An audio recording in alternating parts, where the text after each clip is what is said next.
Before we begin, let me ask you one simple question. At what point is a person too far gone? This is the story of a man whose name we don't know. A 34-year-old man who spent the last 20 years of his life just living off his family. A jobless, skillless, shut-in neet. Even when his parents passed away, he did not change. Heck, he didn't even attend their funeral. Do you want to know what he was doing during their funeral? He was in his room pleasuring himself, watching something degenerate. Can you blame his siblings for kicking him out of the family house? Of course not. He was an ungrateful degenerate through and through, and certainly he was never going to change. Now afterwards he gets disowned. He starts wandering through the streets. He's homeless. He has nothing. But as he is walking aimlessly, he notices 3 high school students arguing on a road, unaware that a truck is rushing towards them at high speed. Seeing this, he runs towards them, manages to push them away, and winds up getting hit instead. Before he passes away, he wishes he could have at least lost his V-card. But this is the point where the story of the hopeless 34-year-old neet ends and the story of Rudeus Greyrat begins. Yes, he gets reincarnated into another world as a reborn. He has all the memories of his previous life, and I guess the same old habits too, because the first thing he does is appreciate his mother's opai. It's going to be hard to keep this recap PG. Anyways, in the first 6 months of his new life, Rudy learns extremely fast. He now has a solid grip on the language, and he is also skillful enough to find their maid's panties. Speaking of the maid, even though he is just 6 months old, Rudy stares at her with a very perverted grin. This creeps her out. Another reason why she is afraid of him is because Rudy doesn't cry at all, despite being a baby. To be fair, despite being in this new world for 6 months, Rudy still has no idea it's a different world altogether. He thought he was in a medieval European village or something, but then one day he fell from the window. Mama picks him up and uses magic to heal him. This is where he finally realizes what's going on. He is now an isekai anime protagonist. When he is 2 years old, he finds a book on magic. He takes him 1 year to learn how to read the book, and then he starts practicing in secret. It doesn't take long for him to figure out how good he is at it. He was able to cast a water ball 3 times on the first day, and then 6 times on the second day of trying to figure out magic. He also doesn't need to say any incantations. He can just use magic as naturally as he breathes. Once he thinks he has a good idea of how to control the mana, he tries out an intermediate level spell, but it looks like he still doesn't know how to control his strength because he ends up destroying the window and the wall along with it. The spell he used is called Water Cannon. His parents are left shocked. Mama enjoys the fact that her son is showing such promise. She's ready to hire a tutor for him right away. Papa Paul is kinda not sure at first since he wanted to train Rudy in the art of swordsmanship, but he can't really argue with Mama. It is decided that he will train his magic in the morning and the art of sword in the afternoon. The tutor they hire is a girl named Roxy. She looks like a child, but for the sake of context, she's actually in her 40s. She is from a race of demons called Meagard. As you can expect, she thinks Rudy would be awful at magic and that his parents are out of their mind. But when she learns that he doesn't even need incantations to use magic spells, she changes her mind. While they are all having dinner, Rudy swears in his mind not to waste this life the same way he wasted the previous one. He's going to change for the better. Roxy starts tutoring him. After 6 months, he can properly use intermediate magic, and judging from Mama's reaction, it's impressive. I guess it is because he's only 3.5 years old. Soon, Rudy also learns that Roxy is actually a demon. She also tells him about a race of tribal warriors called Superb Tribe. They have green hair and a red gem on their forehead. Time continues to pass and eventually he turns 5 years old. As it turns out, the people of this world only celebrate your birthday every 5 years. It's a good day. Papa Paul gives him a sword, Mama gives him a new book, and Roxy rewards him with a wand. She then also states that there is nothing more she can teach him, and so it's time for Rudy to graduate from her lessons.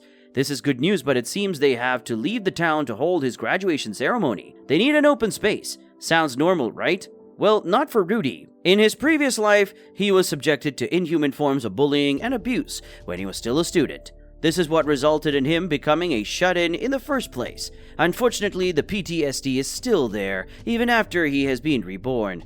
That's how deep is the trauma we're talking about. He is on the horse with her, freaking out in his mind when he notices that no one is looking at him. They're all just greeting Roxy. The villagers aren't his enemies at all. When he realizes this, his mind makes peace with the idea that he can now go outside. Roxy cures his PTSD without even realizing it. Once they reach an empty land, it's time for the graduation ceremony. Roxy casts the strongest water spell she can use as a demonstration, but then there is a bolt of lightning which hits their horse. Poor horse, I hope he's okay. Anyway, Rudy uses her demonstration as a reference to use the same spell with the new wand she had given him, and just like that, our boy Rudy finally graduates.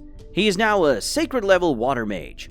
We don't know if he ever graduated high school, but it's clear which graduation matters more to him. He does feel a little sad because he isn't ready to say goodbye to the best teacher he has ever had, the person who helped him finally become able to go outside whenever he wants.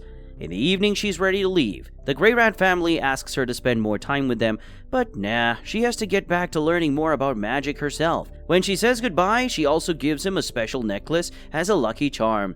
Rudy thanks her for everything, but in the next few days, he starts looking for the panties he had been stealing from her.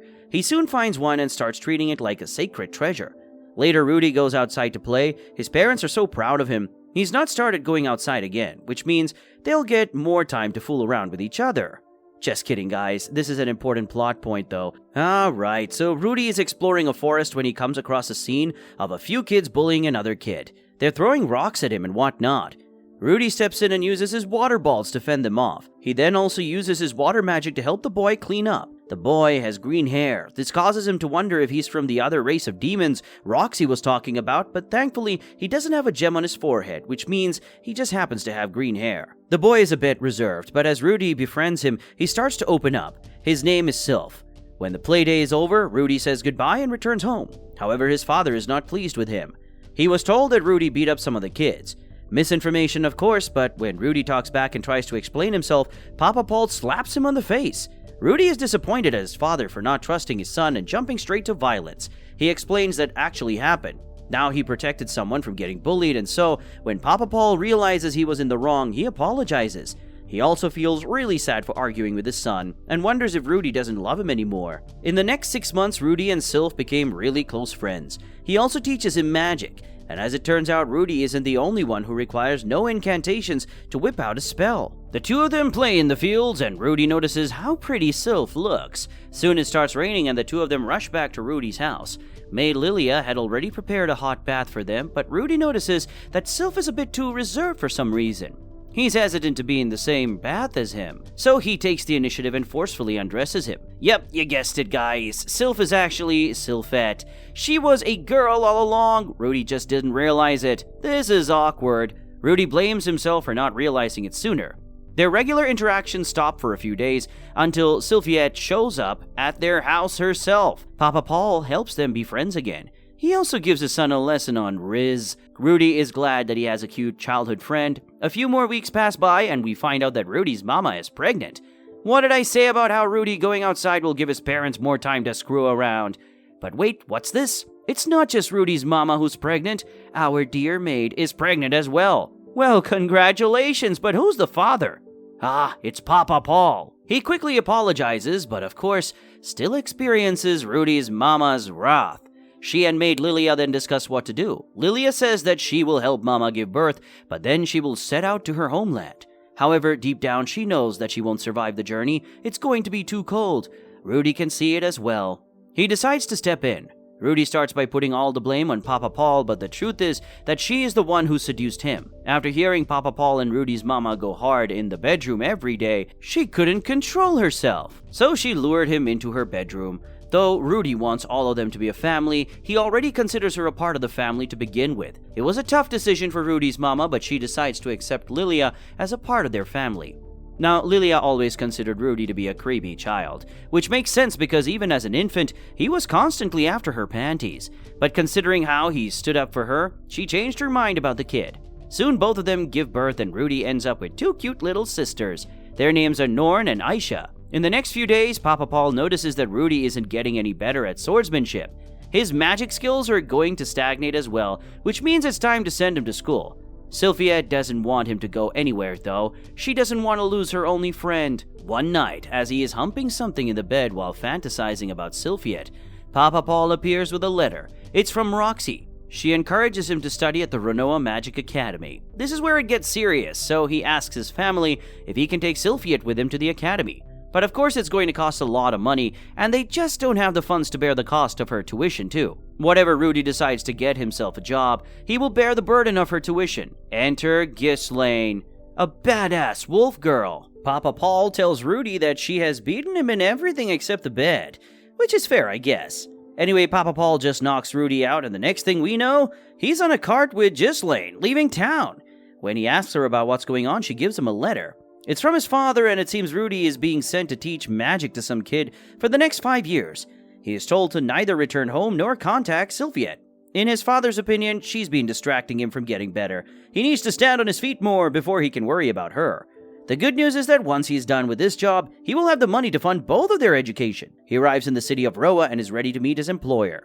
He's a bit surprised by how all the maids here are beast girls.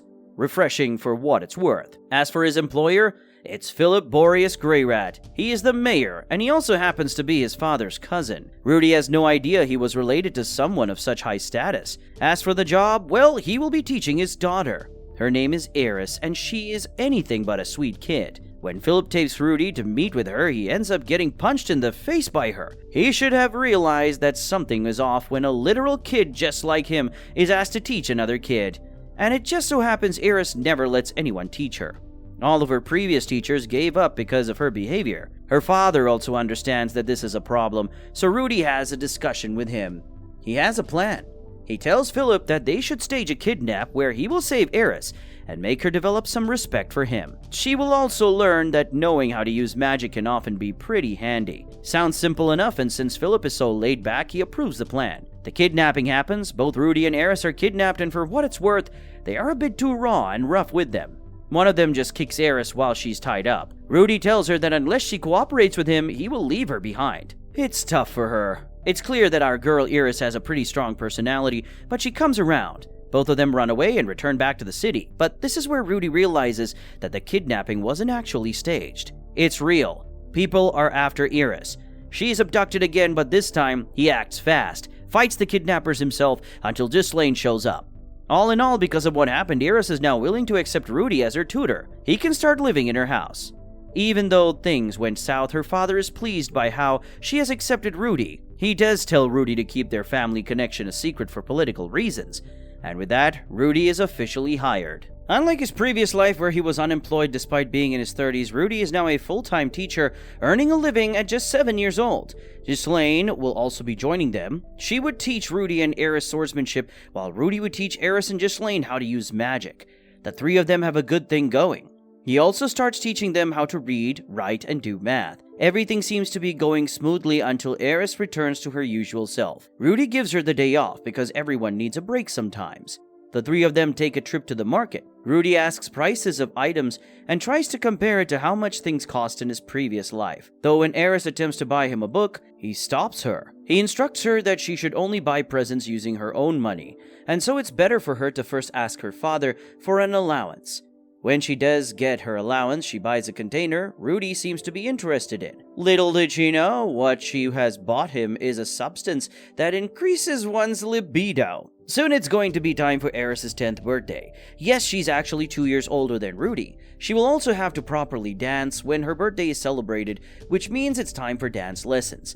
This gives Rudy more time to study on his own, and so he starts learning new languages. Sadly, his free time doesn't last very long because Eris listens to no one else. He will have to chip in and help her learn how to dance.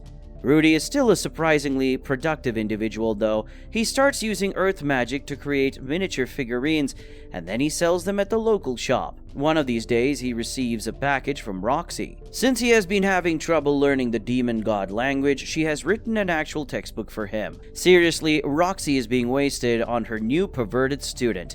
Well, not that Rudy wasn't a pervert, but at least he is the main character. Going back to the figurines Rudy has been selling, Roxy's new student somehow finds one and buys it since the figurine looks just like Roxy and he fancies her. Finally, it's Eris's 10th birthday. She is decent at dancing by now but still embarrasses herself. But before things could get too awkward, Rudy joins. He not only keeps his dance moves in check, but also directs her body on how to dance. The result in the two of them presenting a beautiful dance display together. Later, he gives both Eris and Ghislaine presents. He gives them wands. Probably a reference to how Roxy also gave him a wand on his birthday. But Eris isn't as excited as his present as she is by Ghislaine's present. She gives her a ring. Now, there's a giant red orb in the sky. Rudy learns about it after he sees Eris's grandpa doing the deed with the beast girl. Grandpa isn't different about it. While the girl runs away, he shows Rudy the orb in the sky and also tells him to not worry about it. Time continues to pass, and before you know it, it's time for Rudy's 10th birthday. By this point, it has been 3 years since he came to the city. In the days leading up to his birthday, he notices the girls planning and preparing for a secret birthday party. It's not going to be a big celebration because they want to keep his true identity a secret. Just what did Papa Paul do? Anyways, on the day of his birthday, there is a moderate celebration, and he is given a staff as a present from Eris. It is revealed that they gathered the most valuable materials in the entire kingdom to create the staff for him. It's called Aqua Hardia. Unfortunately, Rudy's own family couldn't come for the celebration. Eris tries to explain that it's because there has been quite a lot of monster activity around this region, and when her mom sees Rudy's sad face, she tears up and gives him a big hug. She states that she should just adopt our boy, or even better, he should just marry Eris.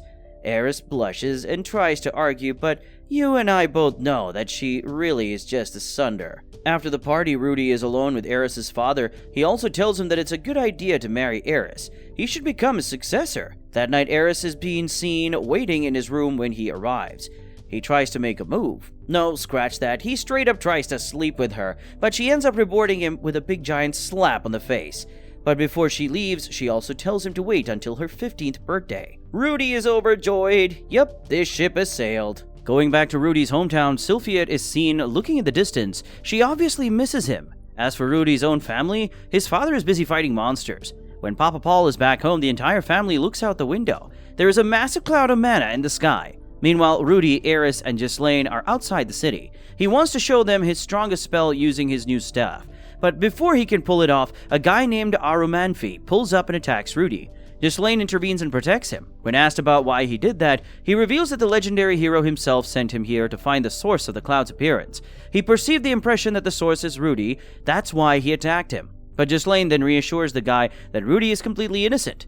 In fact, suddenly, a giant blue light strikes from the clouds and illuminates them all. Rudy tries to protect Eris from it, but when he opens his eyes, he is in some unusual space. He is not only naked, but he also looks like his past 34-year-old self. What's going on? Before long, a mysterious entity named Hitogami shows up. When Rudy realizes that he isn't dead again, he's relieved.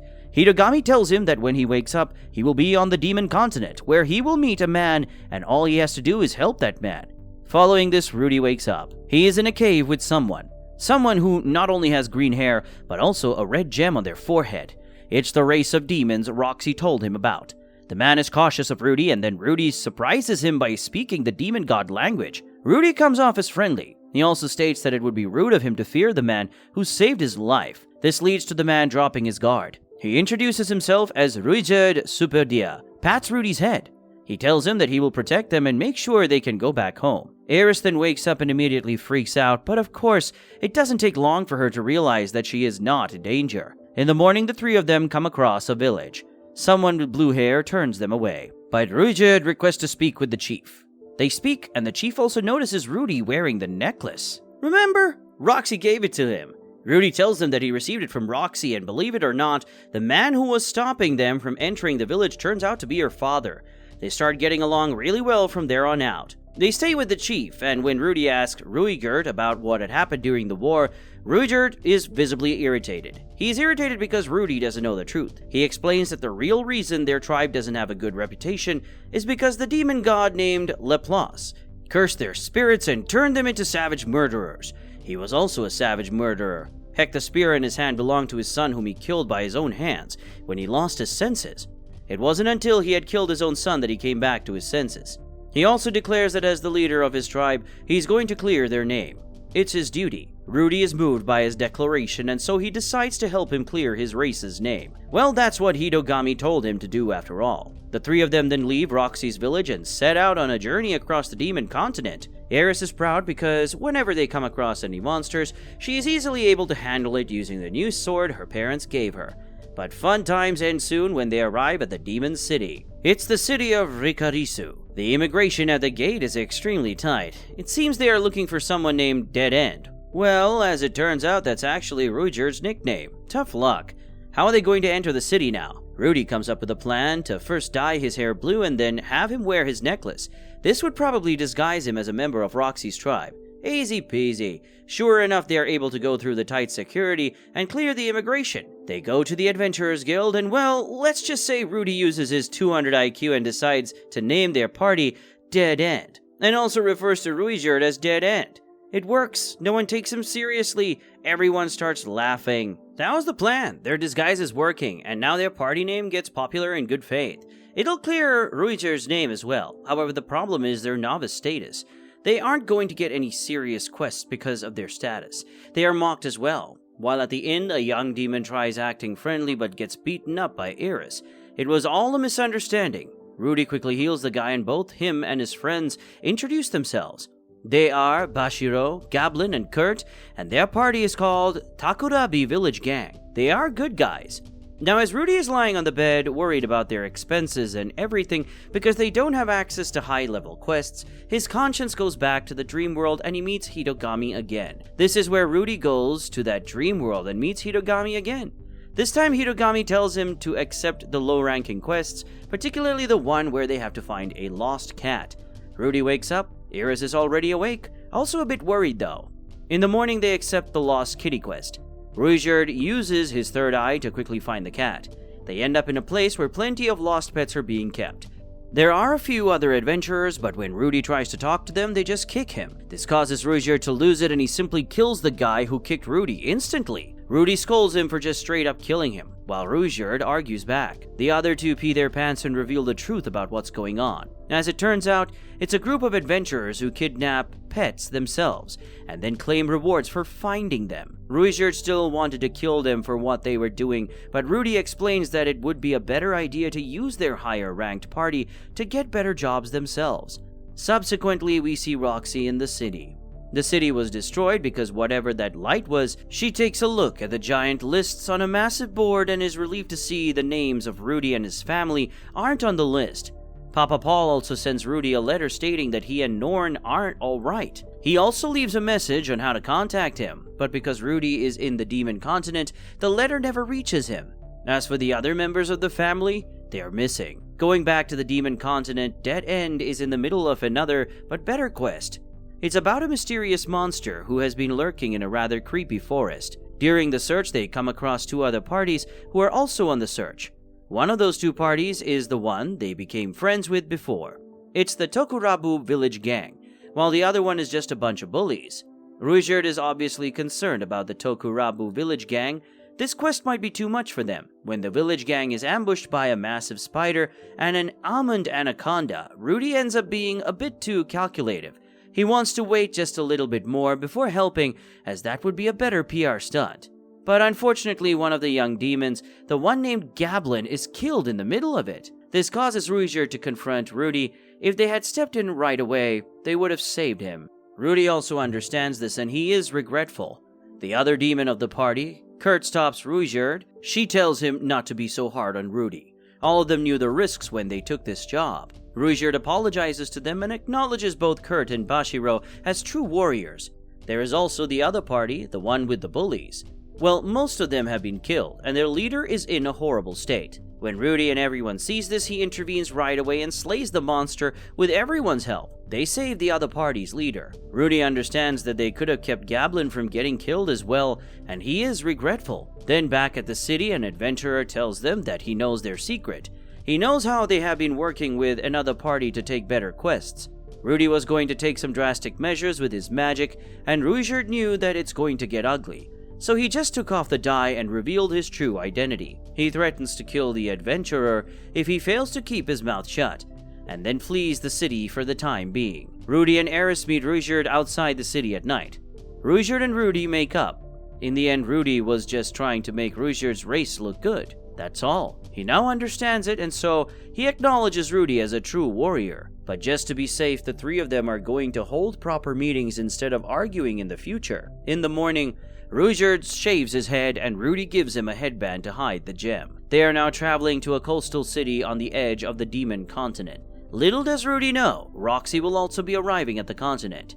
She is together with two of Papa Paul's friends.